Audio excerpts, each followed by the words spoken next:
सब कुछ प्रारब्ध के अनुसार ही हो रहा है, तो कोई नया कर्म जैसे भगवान। अभी आप समझ ही नहीं पा रहे हैं ना, सब कुछ प्रारब्ध के अनुसार थोड़ी हो रहा है। हमने कब कहा सब कुछ प्रारब्ध के अनुसार हो रहा है? पुरानी फसल को केवल खाया जा सकता है, ऐसे ही पुराने कर्म केवल आके दुख सुख दे सकते हैं।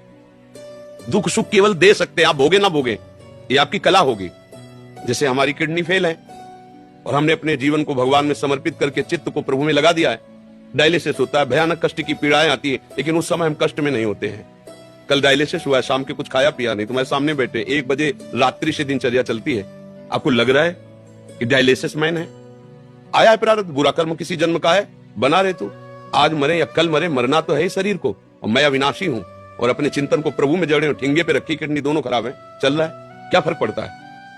अध्यात्म अगर बल नहीं है, विवेक नहीं है, तब तो शरीराभिमान के कारण भोगना ही पड़ेगा, मरना ही पड़ेगा। तो सुख दुख कर्म के अनुसार आएंगे। अब हमारा जो समय केवल सुख दुख भोगने के लिए थोड़ी है।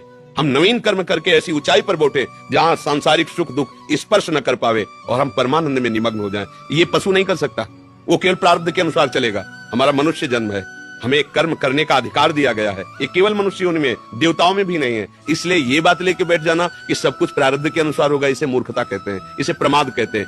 केवल मनुष्य शरीर में पुरुषार्थ है जो देवता को भी अधीन कर सकता है और देवताओं के देव भगवान को भी अधीन कर सकता है। सुमीर